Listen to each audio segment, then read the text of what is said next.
Assalamualaikum warahmatullahi wabarakatuh. Alhamdulillahilladzi 'allama bil qalam, 'allamal insana ma lam ya'lam.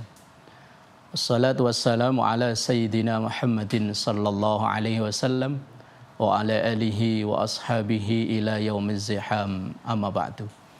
Saudaraku as-saimin as-saimat, pemirsa Sinpo TV yang dimuliakan Allah, Al-Quran sebagai kitab suci kita adalah sumber dari ilmu pengetahuan yang ada. 5 ayat yang pertama kali diturunkan oleh Allah dalam surah Al-Alaq ayat 1 sampai ayat yang kelima itu mengulang 2 kali lafadz Iqra, artinya bacalah. Artinya jadilah umat Islam yang gemar dengan membaca. Sebelum ada perintah sholat, zakat, puasa, atau ibadah-ibadah yang lainnya, yang pertama kali diperintahkan oleh Allah adalah membaca. Karena membaca ini adalah salah satu dari gerbang ilmu pengetahuan. Tapi sayang, 1000 kali sayang, banyak survei menempatkan umat Islam khususnya di Indonesia ini menjadi peringkat terendah dalam minat membaca. Padahal perintah ini adalah yang pertama kali sebelum ada perintah-perintah yang lainnya.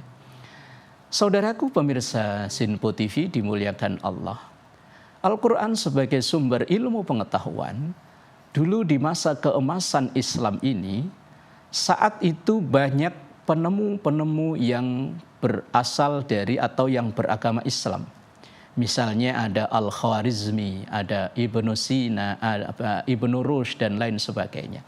Saat itu adalah mereka orang-orang Islam yang sangat menempatkan membaca di porsi yang pertama. Sehingga saat itu ilmu pengetahuan benar-benar berkembang dari kalangan umat Islam.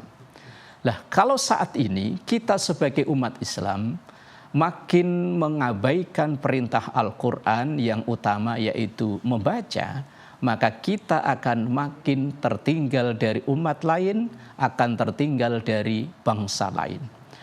Karena ada satu buku yang diberi judul Limadzal Islam Yata'akhkhar. Kenapa Islam ini tertinggal?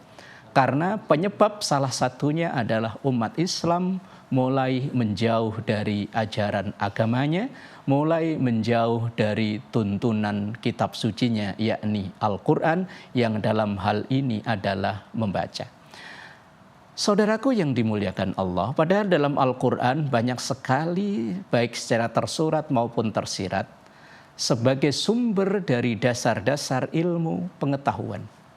Saat itu, sebelum ilmu kedokteran secanggih sekarang, Islam sudah membahas tentang proses kejadian manusia.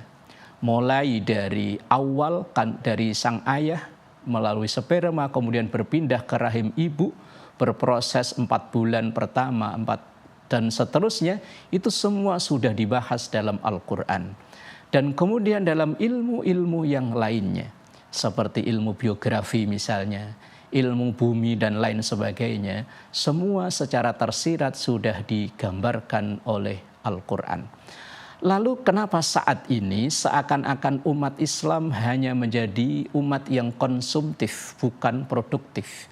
Karena kita harus jujur, harus kita akui, kita yang berpedoman kepada Al-Quran kurang memperhatikan Al-Quran. Ilmu-ilmu pengetahuan yang tersirat di dalam Al-Quran justru yang mendalami adalah umat lain. Dan kita sebagai bangsa Indonesia pun yang lebih mendalami adalah bangsa lain. Kalau seandainya umat Islam, termasuk kita-kita ini, begitu intensitasnya dengan Al-Quran, kita pelajari Al-Quran bukan hanya dari sisi ilmu syariatnya saja.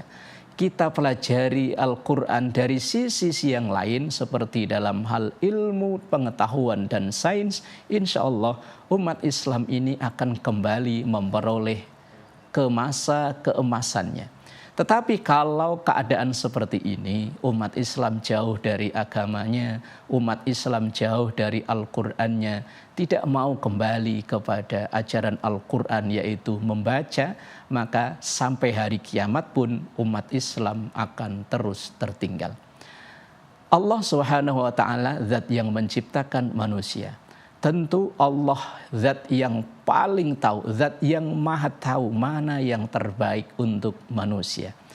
Tetapi kita yang dikaruniai Al-Quran sebagai kalam Allah, sebagai sumber dari ilmu pengetahuan, justru kita malah menyia-nyiakannya. Maka kita jangan marah, kita jangan hasut, kita jangan iri kalau umat lain lebih maju daripada kita karena mereka memang benar-benar mendalami apa yang tersirat di dalam Al-Quran, termasuk berbagai macam cabang ilmu pengetahuan yang sebetulnya sudah digambarkan yang tersirat di dalam Al-Quran. Maka di momentum Ramadan ini kita kembali mengikuti ajaran Al-Quran dengan menempatkan hobi membaca sehingga Islam akan memperoleh kejayaannya kembali. Terima kasih. Wassalamualaikum warahmatullahi wabarakatuh.